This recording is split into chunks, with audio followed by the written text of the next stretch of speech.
안녕하세요. 오늘도 이렇게 선교신학 강좌에 오신 것을 환영합니다. 선교신학 강좌의 두 번째 시간입니다. 두 번째 시간은 오늘 이제 세계에 대해서, 선교와 세계에 대해서 이야기를 나눠볼까 합니다. 여기서 세계라는 것은 물론 뭐 지구, 우주 이런 거 아니에요. 지구가 몇 억 년, 뭐 우주가 130억 년 이런 이야기 안 할 겁니다. 우리가 여기서 말하는 세계는 그림을 보여주시면 첫 번째 화면, 세계, 믿지 않는 자들의 세상으로서의 세계를 말하는 거죠. 왜냐? 우리 이게 믿지 않는 자들의 세상이 선교의 대상이니까요. 우리가 선교라는 것을 교회 안에서만 하는 거 아니잖아요. 당연히 교회 안에서는 우리가 선교를 안 하죠. 교회 안은 다 믿는 분들이니까 선교를 할 필요가 없다라고 생각하잖아요. 그럼 선교의 대상은 어디예요? 교회 밖의 사람들. 그래서 우리가 흔히 쉽게 말해서 교회와 세계라고 나눠서 말하죠. 교회와 세상. 그래서 믿는 사람들의 세상과 믿지 않는 사람들의 세상. 그래서 이제 이 믿지 않는 사람들의 세상을 이제 다르게 말해서 세계라고도 부르기도 합니다. 그래서 이렇게 세계에 대해서 우리가 이야기를 하는 건 너무나 당연해요. 왜 그럴까요? 세계는 우리가 방금 전에 말씀드린 것처럼 복음을 전할 대상이기 때문입니다. 예, 화면 보여주시면. 예, 선교의 대상이니까 이 선교의 대상이 어떻게 생겼는지, 어떤 특성을 가졌는지, 무엇을 좋아하는지, 무엇을 싫어하는지 알아야 할 것 아닙니까?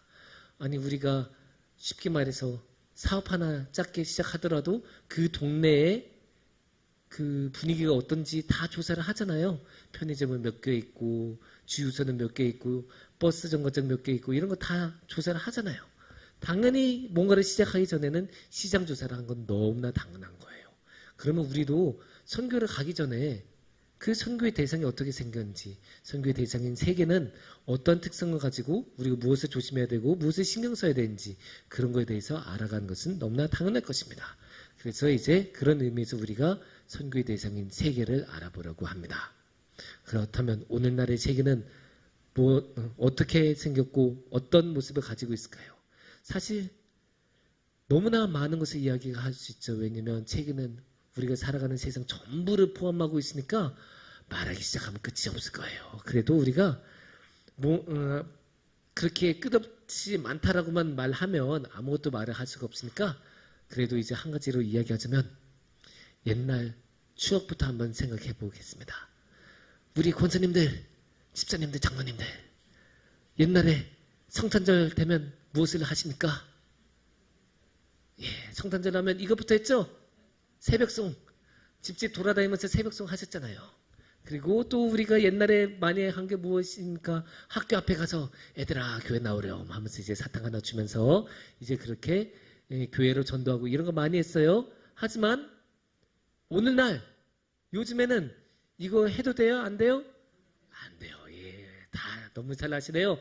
하면 큰일 나요. 신고 들어와요. 아우 여기 이상한 사람들이 있어요. 아 잡상인 금지예요. 막 하면서 쫓겨나고 새벽송 같은 거 돌면 아 시끄러 누가 이 새벽에 막 하면서 쫓겨나고 들어오지도 못하게 막고 막 그런 경우가 너무나 많아요. 참 아쉽죠. 옛날에는 우리가 이런 게 굉장히 좋은 신앙의 추억이었는데 그런 것들이 이제 완전히 다 안 좋은 것으로 여겨지고 하면 안 되는 것이 되고 이런 게 참 너무 아쉽고 안타깝기도 하고 우리 교회로서는 당연히 변화가 될 수밖에 없어요. 왜냐면 우리가 해마다 했던 것들을 못하게 되니까 당연히 우리는 변할 수밖에 없죠. 예. 근데 이제 이렇게만 말하면 뭐가 달라졌나라고 정확하게 이야기는 어려워요. 뭔가 달라진 것 같긴 해요. 뭐가 달라졌어요? 예수님 전하기가 힘들어졌다. 예수님은 전하기가 힘들어진 세상이 되는데 이렇게만 말하면 그냥 우리 경험담이기는 하고 확실한 거이기는 한데 뭔가 불명확해요. 조금 더 정확하게 말할 수 있어야 돼요. 그래서 표 하나 보여드릴게요. 이게 뭐냐면 우리나라 종교의 인구를 쫙 조사한 거예요. 우리나라에서는 10년에 한 번씩 조사해요. 10년에 한 번씩 조사해서 가장 최근의 조사가 10년 전에 2005년도의 조사였어요. 그러니까 아마 2015년도가 마지막이었고 25년도니까 올해 아마 새로운 조사가 발표가 될 텐데 여기서 우리가 중요한 거는 그러니까 이 조사가 발표됐을 때 우리 교계에서는 그래도 나름 굉장히 화제가 됐어요. 왜냐? 빨간색이 우리 개신교거든요. 우리 개신교가 19.7%, 숫자가 작긴 한데 19.7%라고 써져 있어요. 그게 종교들 중에서 1등이에요. 우와, 우리 개신교가 1등이었다. 1등했어. 드디어. 굉장한 쾌거에 사실 우리나라에 개신교 들어온 지 100년, 130년밖에 안 됐는데 그 모든 것을 제치고 1등을 했다는 것은 굉장한 것이기는 합니다. 그래서 이게 굉장히 화제가 됐어요.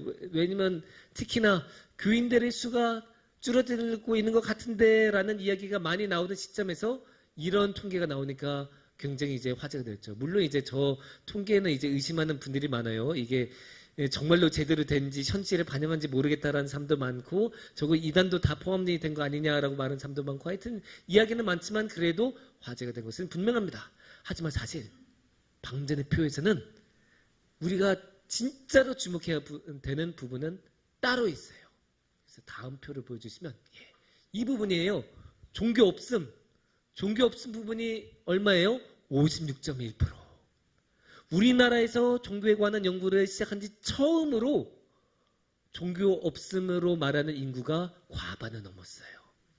이게 굉장히 사실 놀랍고 어떻게 보면 충격적인 이야기예요. 왜냐하면 우리나라는 종교를 가지고 있는 사람이 많은 것 같은데 우리나라 사람들의 성장을 보면 종교를 가질 법도 한데 많이 가질 법도 한데 오히려 과반이 종교가 없어요. 우리 개신교가 1등 했다고 좋아했었잖아요. 근데 우리 개신교도 19.7%밖에 안 됐어요. 근데 종교 없으면 56점 얼마였잖아요? 2배가 넘는 거예요. 2.5배? 그쯤 되는 거죠. 어마어마하게 많은 거예요. 이게 굉장히 놀라운 거죠. 그만큼 우리가 그냥 느낌으로만 예수님 전하기가 어렵다라고 했는데 이게 느낌만이 아니에요. 실제로 우리 사회는 종교가 없는 사람들의 다수인 사회가 됐고 그 말인 거는 뭐냐? 종교가 없는 게 표준인 사회가 된 거예요. 종교가 없어? 특이하다? 이게 아니고 종교가 없어? 그래 그럴만하지. 그게 당연한 거야. 너 기독교야? 이상하다. 이렇게 된 사회란 거예요. 오히려 종교를 가지고 있고 오히려 기독교인 게 특이한 사회가 된 거고 종교가 없는 게 너무나 당연하고 그게 기본인 사회가 됐어요. 그게 주류고 기본인 사회가 됐는데 놀라운 일이죠. 근데 이게 뭐 여러 가지 이유는 있을 거예요. 진짜 사실 마음속에 종교가 있지만 뭐 실제로는 종교가 없는 것처럼 대답하는 사람도 많을 거고 또 이제 우리나라는 워낙에 많은 종교들이 있다 보니까 종교를 없다고 말하는 게 중립적인 것처럼 되어버린 그런 사회가 되었어요. 그런 여러 가지 이유가 있지만 근데 중요한 거는 이렇게 종교 없음이 많은 사회가 우리나라만이 아니란 거죠. 많은 사회에서 우리나라가 아닌 다른 나라에서도 종교가 없음이 굉장히 많아지거나 급속도로 늘어나거나 다수를 차지하는 사회가 굉장히 많아요. 유럽, 미국 그런 사회들 굉장히 많아요. 그래서 비슷한 현상을 겪고 있는 것을 보면 이거는 우리나라만의 일이 아니네. 그런 결과가 나온 게 당연하잖아요. 우리나라만 겪고 있는 게 아니니까 그러면 이거는 우리나라에 어떤 특정한 사건이 일어나서 사람들이 종교에서 등을 돌린 게 아니라 어떤 거대한 역사적인 흐름이 있어서 이 역사적인 흐름에 따라서 종교가 저쪽으로 힘을 잃고 구석으로 밀리는 게 아닌가 그렇게 봐야 하는 게 맞습니다. 그러면 학자들은 당연히 이 현상을 모를 리가 없어요. 당연히 주목하죠. 거대한 사회적인 변화니까요. 그러면 이 거대한 흐름을, 이 거대한 변화를 학자들은 뭐라고 하냐면, 보여주시면 세속화라고 합니다. 세속화. 우리가 막 세속적인 사람이라고 하면 굉장히 이제 좀 안 좋게 말한 거잖아요. 막 속물적인 느낌도 있고 그런 여러 가지인데 세속화는 엄연한 학문 용어예요. 그래서 학문 용어로서 사실 세속화도 정의를 내리기에 아주 다양하게 사용할 수 있는 용법이 많지만 아주 간단하게 말하면 이렇게 말씀을 드릴 수 있어요. 종교의 사회적인 영향력이 감소된다. 특히 근대시대, 근대라고 하면 대충 18세기, 19세기 막 그쯤 말하거든요. 17, 18, 19세기에 이르러서 종교의 사회적인 힘을 잃어가는 것을 세속화라고 합니다. 그래서 대중들 사이에서 힘도 떨어지고 아주 쉽게 말해서 교인들이 줄어드는 것 아니면 교회가 하는 많은 일들인데 그 일들이 점점점 교회에서 안 하고 국가에서 하게 되는 것 그런 것들을 말하기도 해요. 왜냐면 예를 들면 옛날에 유럽의 사회들도 결혼 같은 거 하면 우리는 결혼 어디서 해요? 혼인신고서 어디서 작성해요? 예, 주민센터, 동사무소에서 우리가 작성해서 제출을 하죠. 그런데 옛날에 유럽만 해도 그 혼인신고서를 다 어디서 했냐? 다 교회에서 했어요. 국가가 그거를 할 만한 역량이 안 됐어요. 그거 다 서류 보관하고 항상 다 보증해 줘야 되잖아요. 그게 안 되니까 그거 다 교회에서 했어요. 근데 그 교회에서 하던 게 국가에서 하기 시작한 거 19세기예요. 굉장히 늦게 시작한 거죠. 그래서 이렇게 교회에서 하던 그런 사회적인 역할을 국가에서 하기 시작하면 당연히 교회의 영향력은 줄어들겠죠. 그래서 그런 흐름을 이제 세속화라고 합니다. 그렇게 종교는 점점 공공의 영역에서 밀려나기 시작합니다. 이게 중요하게 이렇게 밀려나기 시작하면 복음을 전하는 게 너무나 어려워져요. 왜냐? 다들 마음속에 종교에 대한 열정이 없는데 종교를 뭐 가질 생각조차도 없는데 교회 다니는 거는 둘째치고 종교에 대한 마음조차도 없어요. 그러면 아예 복음의 씨앗을 뿌리는 게 너무너무 힘들어요. 우리하고 생각하는 게 너무나 다르고 말하는 게 너무나 다르고 행동하는 게 너무나 달라지다 보면 이게 공통의 영역을 가지고 함께 복음에 관해서 이야기를 나누고 복음을 전하는 게 너무나 어려워집니다. 그래서 이렇게 종교가 있으나 마나한 곳이 되어버리면 아무리 귀한 복음을 전한다고 해도 관심을 끌기 힘들어집니다.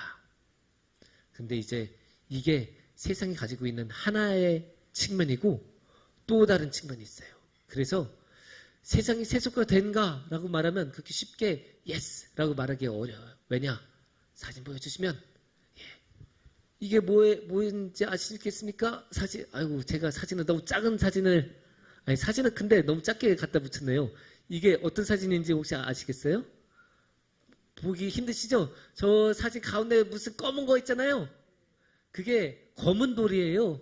검은 돌이라고 이슬람교에서 굉장히 거룩하게 여기는 그 돌이거든요. 그래서 그게 이제 쉽게 말해서 이슬람교의 성지예요. 그 주위에 이제 하얀색 점들이 뭘까요? 다 사람이에요. 저렇게 많은 사람들이 성지에 모인 거예요. 사우디아라비아에서는 저게 너무나 당연하고 표준이에요. 매번 성지 순례 오고 막 그러니까 어마어마하게 많은 인구가 모여요. 그래서 사우디아라비아에서는 이슬람교가 너무나 중요한 핵심을 이루거든요. 그런 나라들을 보면 이게 세속화가 된 게 맞나? 그런 생각이 들 수밖에 없죠. 이렇게 종교가 사회적인 영향력이 강하니까. 근데 이슬람교만 그런 게 아니에요. 자, 이쪽에 보시면 나이지리아라는 나라의 개신교 교인들 숫자가 뭐라고 나올까요? 숫자가 작죠? 그래서 제가 미리 봤었던 저는 압니다. 6,206만 명이에요. 엄청 많죠? 우리나라 인구 전체보다도 많아요. 이게 세계 1등이에요. 세계 1등. 그만큼 그러니까 이게 저 초록색은 그 2020년도의 그 통계고 저 그 회색 그 막대는 그 이전에 한 1990년대인가 하여튼 그 20세기의 자료였을 거예요. 그래서 시간이 흐르면서 이제 미국 같은 서구권에서는 교인들이 줄고 저 나이지리아 같은 그런 제3세계의 국가에서 이렇게 폭발적으로 늘어났다 이런 거를 보여주는데 그만큼 나이지리아에서는 교인의 숫자도 늘고 있고 교인의 숫자가 느니까 종교의 기독교의 사회적인 영향력도 커진다고 볼 수가 있죠. 이렇게 말씀드리면 이제 여러분들의 머리가 이제 복잡해집니다. 방금 전에 목사님은 세속화라고 하고 종교가 힘을 잃어간다고 했는데 또 여기서는 종교가 힘을 또 온다고 하는데 이게 무엇이 맞는 것인가? 혼란이 올 수도 있고 이상할 수도 있어요. 근데 어쩔 수 없어요. 세상이 그렇게 생긴 거예요. 그러면 이 세상이 이렇게 생긴 거에 대해서 학자들은 또 개념을 가지고 설명을 해야 돼요. 그러면 이 두 가지 사실 양립할 수가 없는 이야기들이잖아요. 하나는 힘에 있고 하나는 힘이 없는데 그럼 세상은 어떻게 된 거냐? 그럴 때 나오는 개념이 있습니다. 조금 어려운 말인데 동시성의 비동시성입니다. 또 어려운 말이 나오는데 생각보다 말은 어려운데 내용은 쉬워요. 실제로 그러니까 쉽게 말하면 같은 시대가 아닌데 다른 시대의 것들이 같은 시대에 동시에 나타나는 거예요. 예를 하나 보여드릴게요. 자, 사진 보여주시면 여기 어디예요? 예, 광문이죠. 제가 되게 좋아하는 곳이에요. 왜냐? 저기 광문 지하에는 우리 아세리가 좋아하는 거북선이 있기 때문입니다. 실제 거북선이 있어요. 한번 믿지 못하시는 믿음이 약하신 분은 한번 가보세요. 저 지하에 거북선이 있습니다. 근데 이제 저게 굉장히 상징적인 게 뭐냐면 옆에 막 저기 갤럭시라고도 보이죠? 어마어마하게 그 높은 빌딩들이 있어요. 현대의 그 엄청난 건축설들을 보여주는 그런 어마어마한 건물들, 그런 이제 굉장히 많은 그 자본들이 들어간 그런 건물들이 있고 또 얼마나 많은 차들이 왔다 갔다 해요. 최첨단에 달리고 있는 그런 모습들이 있는데 저 끝에 광화문 광장의 끝에는 뭐가 있어요? 당연히 광화문이 있겠죠? 그 광화문은 뭔가요? 경복궁의 문 아닙니까? 경복궁은 뭐예요? 궁전이잖아요. 옛날의 궁전, 옛날의 조선의 궁전, 지금은 더 이상 있지도 않는 나라의 궁전이에요. 몇백 년 전에, 물론 이제 저 경복궁 자체는 몇백 년 전에 지어진 건 아니지만 그 흥성대원군 때 다시 지은 경복궁이죠. 그래서 해봤자 200년 정도 된 건데 그럼에도 불구하고 200년 전의 건물하고 최첨단의 건물하고 같은 공간에 같은 시대에 있어요. 이런 거를 이제 느낄 수가 있잖아요. 그래서 동시적이지 않은 것들이 동시에 있는 모습을 볼 수 있어요. 또 하나의 예를 보여드릴게요. 자, 그림을 보여주시면 우리 어르신들은 가끔 스마트폰이 불편하실 때가 있으시죠. 그래서 그냥 옛날처럼 그냥 띠리링 하는 이 전화가 편하실 때가 있어요. 하지만 요즘 태어나는 아이들은 태어날 때부터 손에 스마트폰을 쥐고 태어나요. 네, 그래서 하고 벌써 저 나이 때쯤 되면 혼자서 앱도 깔고 혼자서 게임도 하고 다 합니다. 이게 다르잖아요.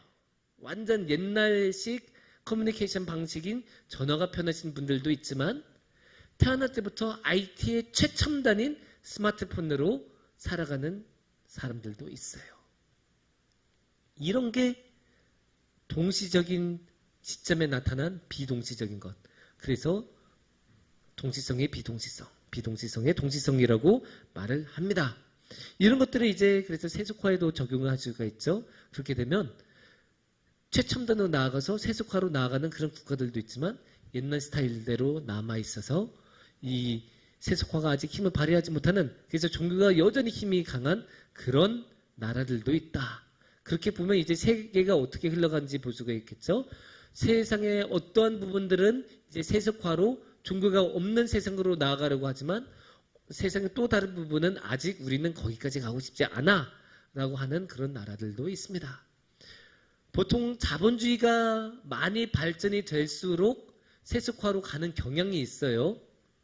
그게 100%는 아니에요. 왜냐하면 미국도 여러분이 아시다시피 자본주의 최첨단의 나라이지만 그럼에도 불구하고 20세기만 해도 굉장히 종교의 영향력이 아주 가파르게 상승하던 나라였어요. 그래서 이제 그렇게 막 일괄적으로 말을 할 수는 없지만 대체로 자본주의가 발달할수록, 경제가 많이 발달할수록 세속화로 가는 그런 경향이 있다.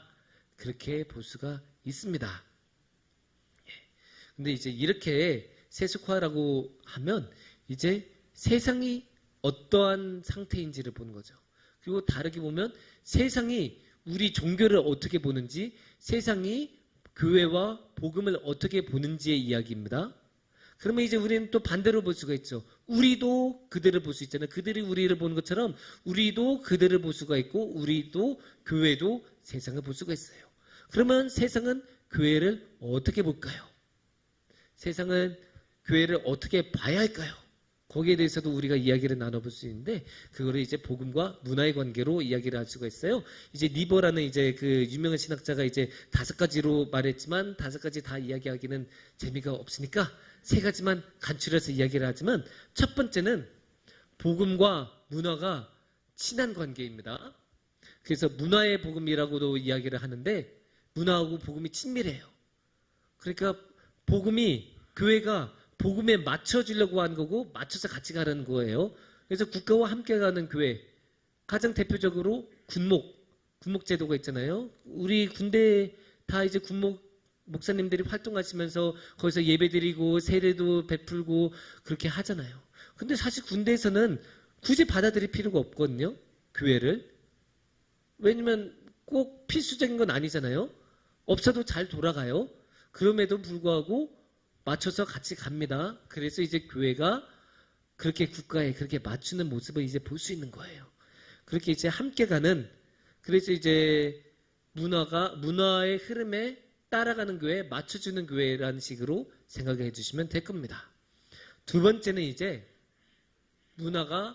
문화에 대립하는 복음입니다. 여기서 문화와 복음은 적대적이에요.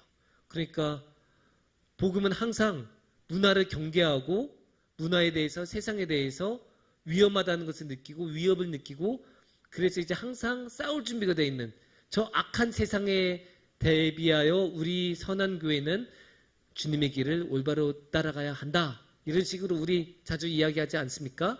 그런 식의 관계가 또 있어요. 또 세 번째는, 마지막으로는 복음이 문화를 바꾸는 경우입니다. 복음이 들어가서 사회를 바꾸고 세상을 바꾸는 그런 모습이 있어요. 예, 우리나라도 그런 아주 좋은 예예요. 왜냐? 우리나라에는 옛날에 개화기 때 선교사님들이 많이 오셨잖아요. 정확히 말하면 선교사님들이 오시면서 개화기가 시작이 되었죠. 근데 이제 선교사님들은 그냥 복음만 전하지 않으셨어요. 복음을 전하시면서 뭣도 만드셨어요? 병원도 만드셨고 학교도 만드셨죠. 이게 사회를 바꾼 거예요. 그 복음을 가지고 오시면서 병원을 지으시면서 건강해지도록, 병에 그렇게 쉽게 죽지 않도록 그렇게 이제 해주신 거잖아요. 그렇게 지켜주시고 도와주시고, 그 병원이 그런 역할을 많이 하면서 믿지 않는 사람들도 병원의 혜택을 어마어마하게 많이 받았죠. 근데 그렇게 한번 낫기만 하면 한 번 난 걸로 끝나면 안 되잖아요. 일회적으로 끝나면 안 되니까 학교를 이제 세우기 시작한 거죠. 그래서 교육을 하면서 가르치면서 사람들이 꾸준하게 더 좋은 방향으로 갈 수 있도록 한 번 낫고 끝나는 게 아니라 꾸준히 낫고 꾸준히 좋은 건강 상태 유지하고 꾸준히 좋은 방향으로 사회가 갈 수 있도록 그렇게 학교까지 만드는, 그래서 그런 병원이나 학교들이 우리 사회에 얼마나 많은 변혁을 일으켰는지 모릅니다. 그런 것들을 우리가 이 사회를 바꾸는, 문화를 바꾸는 복음으로서 아주 좋은 예로 볼 수가 있습니다. 이렇게 세 가지를 보면 우리는 어떤 길을 가야 될까요? 당연히 세 번째 관계가 제일 좋아 보이죠? 복음이 세상을 바꾸는 것. 예, 그게 가장 좋습니다. 하지만 안타깝게도 우리가 가장 많이 취하는 모습은 세 번째가 아니고 두 번째 모습이에요. 항상 우리는 교회로서 저 악한 세상에 대적해야 되고 저 악한 세상에 지면 안 되고, 그래서 항상 싸우라고 하잖아요. 하지만 이런 식으로 그 두 번째 관점으로만 가지고 있으면 세 번째 관계로 가기가 굉장히 어려워요. 왜냐? 이 세상을 바꾸려면, 사회를 바꾸려면 당연히 사회하고 호흡을 해야 될 것 아니에요. 당연히 그들하고 대화도 하고 그들을 설득하기도 하고 그들에게 복음이 좋은 것이라고 전하기도 하고, 그러면서 이제 사회를 바꿔 나가는 것일 텐데, 우리가 문화에 대해서 적대적이면 그들이 마음을 당연히 닫지 않겠습니까? 아무리 우리가 좋은 복음을 전하고 아무리 좋은 것들을 제공해 준다고 해도 그들이 그것을 받아들이지 않습니다. 이미 마음이 닫혀 있으니까 받아들일 이유도 없고, 또 그들 입장에서 생각하면 당연하죠. 나를 미워하고 나를 대적하는 사람의 말을 왜 듣습니까? 그냥 같이 안 놀면, 같이 관계를 안 하면 편한데 굳이 대할 필요가 없는 것 아닙니까? 그래서 이렇게 두 번째 관점으로만 가면 어렵습니다. 선교하기가 너무나 어려워요. 선교가 당연히 안 돼요. 대적하고 있는 대상에게 어떻게 복음을 전할 수가 있습니까? 안 됩니다. 근데 이제 중요한 거는 하나님께서는 선교를 하시는 것을 원하시잖아요. 하나님께서는 우리만, 교회 안에서만 복음이 통하고 우리만, 교회를 다니는 사람만 구원을 받는 것을 원하지 않아요. 하나님은 온 세상이 구원받으시기를 원합니다. 그래서 오늘의 말씀 디모데전서 2장 4절 말씀을 보시면 이렇게 말씀하세요. 하나님은 모든 사람이 구원을 받으며 진리를 아는 데 이르기를 원하시느니라. 모든 사람이 구원받기를 원하신다고 하나님은 분명하게 말씀하셨어요. 이거는 해석도 설명도 필요 없는 구절이에요. 너무나 정확하게 하나님이 모든 사람의 구원을 얻기를 원하신다라고 못 박아 놓으셨어요. 그럼 당연히 우리는 그렇게 해야 되잖아요. 그렇게 하도록 우리는 노력해야 되잖아요. 그러면 우리는 당연히 두 번째 관계처럼 문화에 대해서 적대적으로 접근하면 하나님이 원하신 대로 모든 사람이 구원에 이르는데 복음을 전파하기가 어려워지겠죠. 그래서 우리가 그렇게 하지 말고 우리가 무엇으로 나가야 될까요? 자, 보여주시면 포용과 사랑으로, 상대에 대한 문화에 대한 포용과 사랑으로. 비록 그들이 뭔가 잘못한 게 있어도 물론 당연히 세상 죄 많죠. 얼마나 악한 게 많은데요. 잘못한 거 진짜 많아요. 하지만 그들을 우리가 복음을 전해야 되니까, 그들을 우리가 하나님 앞으로 인도해야 하니까, 그러니까 비록 그들이 잘못하더라도 포용하고 사랑으로, 하나님이 우리를 사랑하신 것처럼, 죄 많은 우리를 하나님이 사랑하신 것처럼 우리도 죄 많은 그들을 사랑하면서 하나님 앞으로 모셔와야 되는 거죠. 그렇게 우리가 포용과 사랑으로 나아가야 한다. 이거를 꼭 기억하시면서 나아가셨으면 좋겠습니다. 사랑하는 성도님들, 우리가 선교를 하기로 결정하면 반드시 세상과 관계를 맺어야 합니다. 우리가 세상에게 복음을 전하고 선교는 세상으로 나아가는 일이기 때문입니다. 그럴 때 우리는 이 세상에 대해서 어떤 마음을 갖냐가 중요한데, 우리는 참 많은 경우 세상에 대해서 공격적인 마음을 갖습니다. 하지만 그렇게 해서는 주님의 복음을 전하는 게 너무나 어렵기 때문에 우리가 그들에게 포용과 사랑으로 접근을 해서 하나님의 아름다운 복음의 씨앗을 뿌리고, 또 이제 때가 되면 아름다운 복음의 열매들을 거두는 그런 우리들이 되었으면 좋겠습니다. 함께 기도하겠습니다.